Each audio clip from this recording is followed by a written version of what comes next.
Hi, my name is Samuel Shropshire. I'm an American citizen living in Saudi Arabia. I came here in November 2011, not knowing anything about Islam or the Prophet Muhammad, peace be upon him. Most of what I had heard was extremely negative.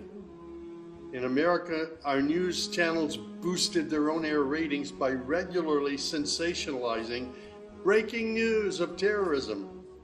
Every 30 minutes, one witnessed horrific scenes of bombings and bloodshed and murder, often one Muslim group fighting against another Muslim group.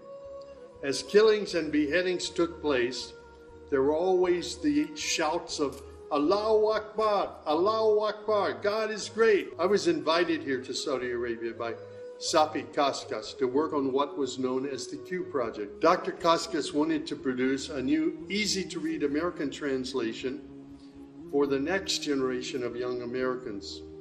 Since I could not read or speak Arabic, I wasn't doing any translation work. I was simply invited here to check the English to make certain that this new interpretation of the Quran was easily understood. My work, of course, required that I read the Quran over and over again. Well, as you can imagine, having no knowledge of Islam, I had hundreds and hundreds of questions. I was shocked as I read to find that Jesus, peace be upon him, was often mentioned in the Quran. Jesus was presented as one of the greatest prophets. And even the story of the virgin birth was mentioned there. Many of the miracles that Jesus had done, I found them in the Quran. There were even a couple of Jesus miracles mentioned in the Quran that were not mentioned in the Bible. Evenings were mostly spent alone in a bedroom that had been set up for me in Dr. Safi's office. At night, I would stand on the balcony of that building and I would look across a very busy boulevard to a mosque. And I would hear the calls to prayer. I would see men and women coming to the mosque and leaving the mosque. Children were playing football in the mosque parking lot. Except for the minaret, it appeared to me to look like a typical Christian church in America. My heart longed to be in that mosque. I felt compelled by God to go there. A few months later, I got up the courage to walk down the street and to knock on the door of Taqwa Mosque. Now, nobody knocks on the door of a mosque. Normally, they just open the door and they walk right in.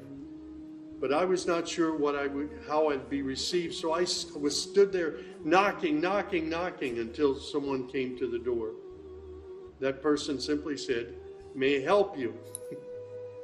I said, "My name is Samuel. I'm a Christian from the United States. Is it okay if I come inside?" And that man, Shafiq Zubir, who was the caller to prayer, he reached out and he hugged me and he said, "Of course, come in." I sat in the back of the mosque during prayer times for 3 days. I didn't understand what was going on. I saw men standing, bowing, putting their heads to the floor as the Imam led them in prayer.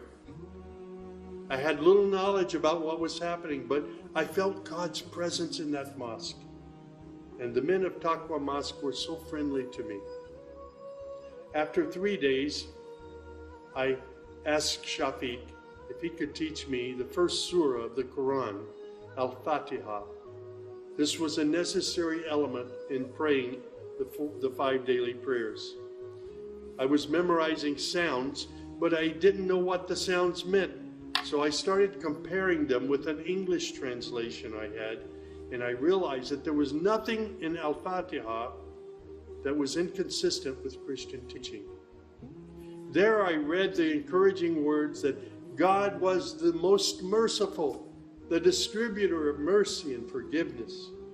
My heart was being strangely touched by the words of the Quran and the love displayed by the men of Taqwa Mosque. Dr. Sadiq Malki would later drive me to the Islamic Education Foundation in Al-Hamra neighborhood of Jeddah, where I said Al-Shahada. According to Islam, we're all equal. There's none above another. There are scholars, but their role is educational. As for the relationship with God, it's personal, it's direct. The faith itself is simple and clear. It's summed up in just 6 points. There is one true God who is unlike any other being. He is neither born nor does he give birth. He has neither spouse nor offspring. Nothing is comparable to him. He's all-powerful. He knows everything perfectly. He is the most merciful.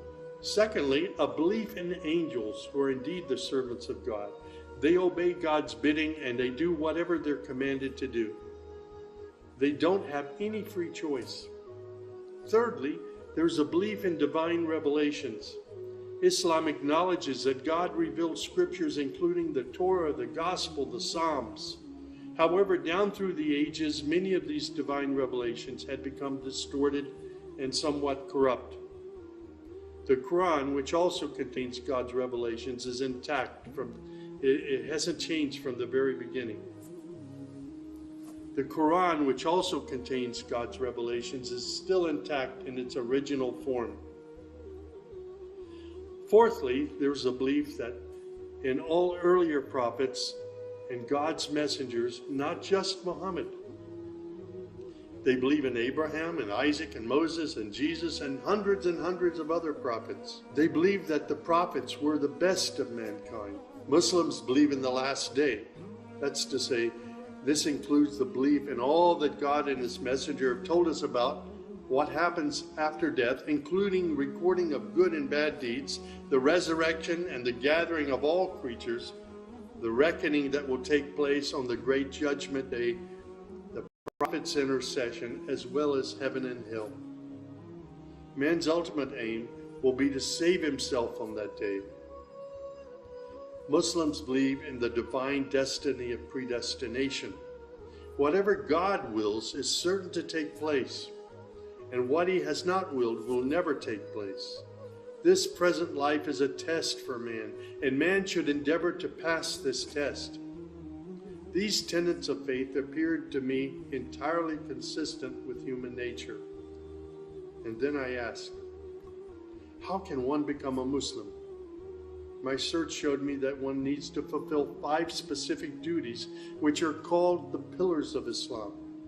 These are: first, a declaration to believe and to say verbally, I witness that there is no other deity other than God, and that Muhammad, along with all the other prophets, is God's messenger. Prayer is an important part of a Muslim's life. Muslims seek to maintain the 5 daily prayers. These are spread out over the day and night. Thirdly, there's the zakat. 2.5% of one's property is an obligatory charity, provided that one owns more than a certain threshold and holds it for a year. Then there's fasting. Fasting is an important part of the Muslim's life. Muslims fast throughout the month of Ramadan. They do this every year, abstaining from all food, drink, and sex, from dawn till sunset. One must also refrain from futile arguments and quarrels and forbidden things. The month provides a unique spiritual uplift for all Muslims. Then there is the pilgrimage or Hajj. This is performed in Mecca and its surrounding areas. It's a duty to fulfill this pilgrimage once during one's lifetime, provided that one is physically and financially capable of doing so. People often ask me, Sam, how did you become a Muslim? In the church was a library, and in that library were children's books. One of the books my mother got over and over again was called The God of Abraham. In that book were beautiful color photos of camels and deserts. She would read me the story of Abraham, how he was commanded by God to leave his mother and father because they were worshiping idols. She would pause and she would say, Sammy, you always have to pray to the God of Abraham. There is only one true God, the God of Abraham. My commitment to God has been strong and enduring since my young years. And now I have found absolute peace in Islam, in a faith that I once thought was hostile. I found friendship and hope amongst a fraternity of other Muslim brothers and sisters. I have found a family of believers.